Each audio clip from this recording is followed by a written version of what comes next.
Polisi mengungkap fakta baru mengenai pembunuhan bos kerajinan Tumang Boyolali yang ternyata dibelatar belakangi oleh hubungan sesama jenis. Korban Bayu Handono tewas setelah berhubungan badan dengan pelaku pria berinisial IR di rumahnya di Kampung Kebonso, Kelurahan Pulisen, Kecamatan Boyolali pada Jumat 3 Mei 2024 malam. Kapolda Jawa Tengah Irjen Pol Ahmad Lutfi mengungkapkan pelaku tidak lain adalah teman kencan korban yang dikenal dengan nama Irwan atau Ibra. Beberapa kali korban kencan dengan tersangka melalui aplikasi kencan micet. Korban pertama kali memesan layanan plus-plus dari pelaku sejak Januari lalu. Korban pun kembali menghubungi tersangka untuk datang ke rumahnya.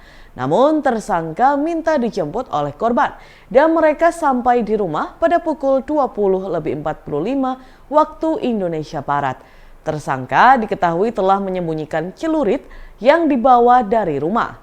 Celurit tersebut disembunyikan di belakang bak plastik tampungan air. Keduanya lalu sempat berhubungan badan hingga 2 kali. Usai berhubungan, tersangka minta bayaran lebih, yaitu Rp500.000. Biasanya warga Sumber Lawang Kabupaten Sragen ini hanya dibayar Rp200.000. Permintaan itu pun langsung ditolak oleh korban. Pelaku yang sudah sejak awal menyiapkan rencana pembunuhan tersebut langsung menyabetkan celurit yang dibawa dari rumah. Pelaku membacok korban sebanyak 5 kali. Tak cukup di situ, pelaku juga memukul kepala korban 10 kali hingga korban tewas di tempat. Aksi kabur pembunuh bos kerajinan tembaga Tumang Boyolali itu berakhir di Solo. Pelaku IR telah diamankan polisi di area parkir Terminal Tirtonadi Solo pada Sabtu 4 Mei. Kapolres Boyolali AKBP Petrus Partinongan Silalahi mengatakan penangkapan tersangka dilakukan saat ia hendak melarikan diri. Isu Prabowo Gibran akan menambah jumlah kementerian menjadi 40 menuai kritik dari berbagai pihak, termasuk Wakil Presiden atau Wapres ke-10 dan ke-12 RI Yusuf Kala atau JK. Menurutnya, penambahan kementerian menjadi 40 menunjukkan bahwa kabinet yang dibentuk mengedepankan politis. Hal itu disampaikan JK saat ditemui di Hotel Grand Sahid Jakarta Pusat pada Selasa 7 Mei 2024. Ia menyebut seandainya Prabowo benar-benar menambah jumlah kementerian, maka harus diubah dulu UU nomor 39 tahun 2008 tentang Kementerian Negara. Saat ini jumlah kementerian di Kabinet Indonesia Maju ada 34. Menurut JK, jumlah tersebut sebenarnya sudah ideal. Mantan wakil presiden itu lantas mengingatkan bahwa orang-orang yang mengisi kabinet haruslah orang profesional di bidangnya. Sementara itu, Wakil Ketua Umum Partai Gerindra Habibur Rahman menilai wajar jika jumlah kementerian ditambah. Pasalnya, Indonesia merupakan negara besar sehingga butuh bantuan dari banyak pihak. Menurut Habibur Rahman, semakin banyak jumlah kementerian justru semakin baik bagi pemerintahan dan pelayanan publik. Hal ini karena Indonesia memiliki target sekaligus tantangan yang besar untuk diraih. 5 militan Palestina murka dengan serangan pasukan pertahanan Israel atau IDF di kota Rafah sejak Senin 6 Mei 2024 malam. Oleh karena itu, para pejuang perlawanan Palestina memilih untuk bersatu. Mereka menghujani berbagai wilayah di Israel dengan serangan roket besar-besaran. Dilansir dari Al-Mayadin, pada Rabu 8 Mei, hal itu diumumkan langsung oleh pasukan perlawanan Palestina. 5 militan Palestina bersatu saat IDF melakukan invasi ke Rafah yang dihuni lebih dari 1 juta pengungsi Palestina. Kelima militan Palestina itu diantaranya Brigade Al-Quds, Brigade Martir Al-Qalsa, Brigade Al-Qassam Sayap Militer Hamas, Brigade Perlawanan Nasional Demokratik untuk Pembebasan Palestina, serta Brigade Martir Abu Ali Mustafa. Dalam operasi tersebut, Brigade Al-Quds menyerang pemukiman dan situs militer IDF menggunakan roket. Sementara Brigade Al-Aqsa menargetkan tentara Zionis dan kendaraan militer di lingkungan Al-Shoka dengan roket 107 mm dan mortir 120 mm. Lalu Brigade Al-Qassam menghujani roket Rajum 114 mm ke kumpulan tentara Israel di Timur Rafah dan di Karem Abu Salem. Kemudian Brigade Perlawanan Nasional Front Demokratik untuk Pembebasan Palestina menembakkan beberapa roket ke arah pasukan pendudukan Israel, terutama yang melancarkan serangan ke arah penyeberangan perbatasan Rafah.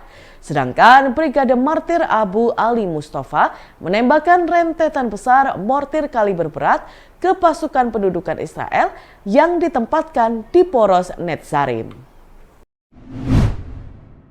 Wakil Bupati Sidoarjo, Subandi resmi menerima SK sebagai PLT Bupati Sidoarjo dari PJ Sekda Prof Jatim, Bobi Sumiarsono di kantor Gubernur, Jalan Pahlawan, Surabaya pada Rabu 8 Mei 2024. Penyerahan SK penunjukan PLT Bupati Sidoarjo pada Subandi dilakukan pasca KPK menetapkan tersangka dan menahan Bupati nonaktif Ahmad Mudlor Ali sehari sebelumnya.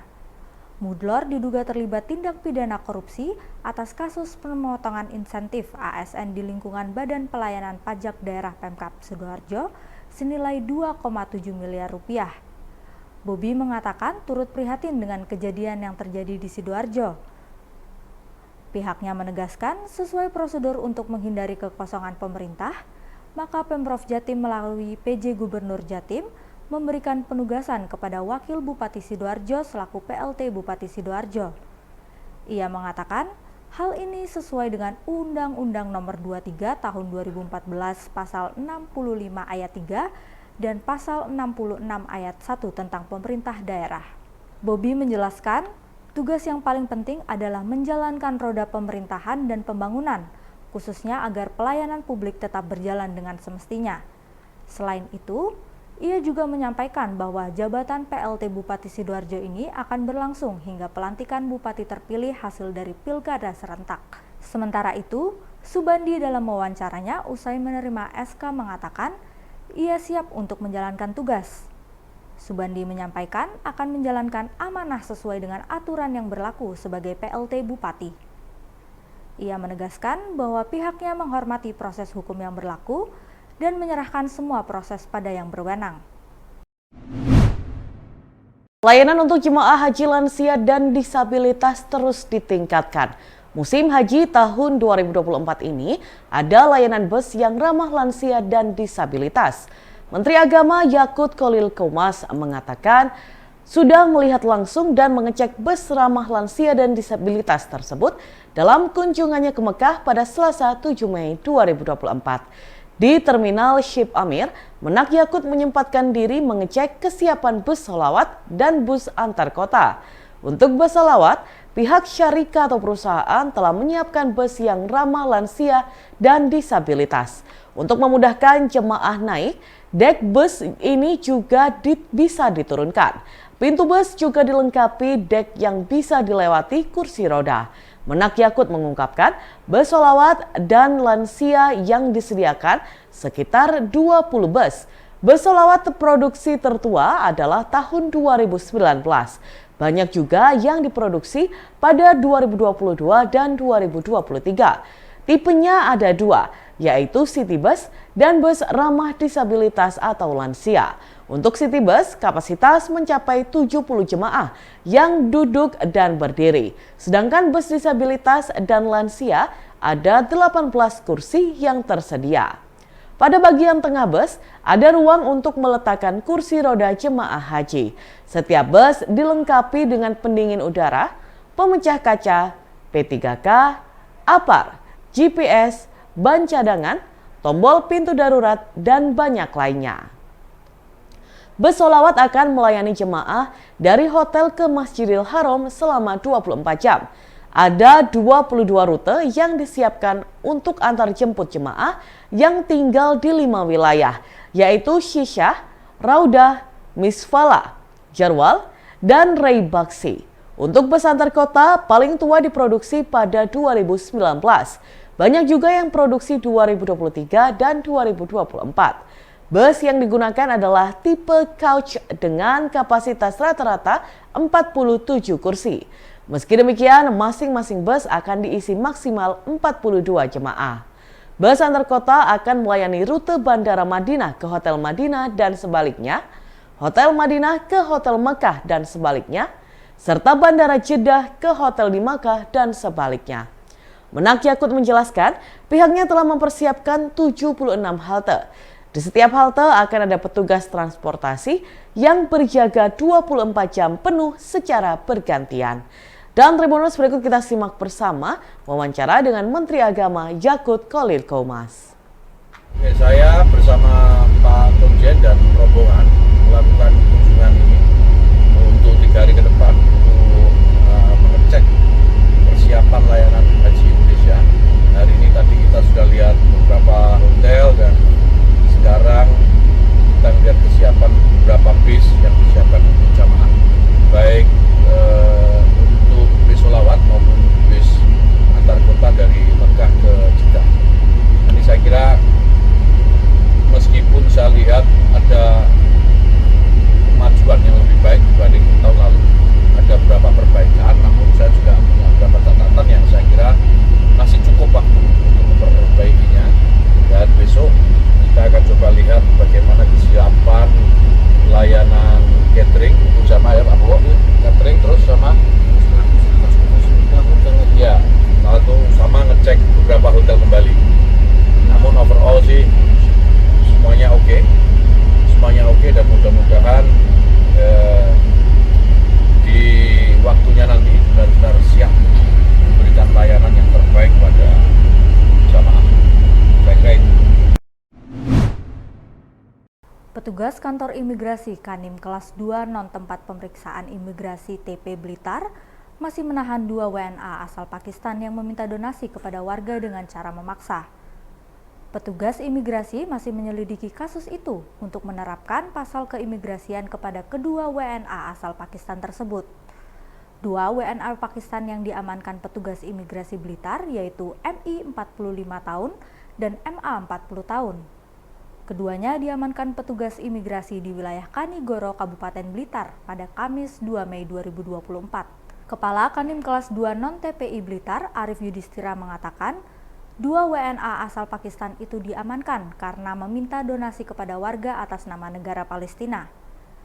Arif mengatakan keduanya masuk di Indonesia menggunakan paspor Pakistan dengan visa kunjungan dari Malaysia dan mendarat di Bandara Juanda Surabaya di Sidoarjo pada 31 Januari 2024. Setelah mendarat di Bandara Juanda, mereka melanjutkan perjalanan ke Bandar Lampung dan Palembang untuk melancarkan aksinya. Arif menyampaikan, kedua pelaku sempat memperpanjang izin tinggal di Jakarta Timur.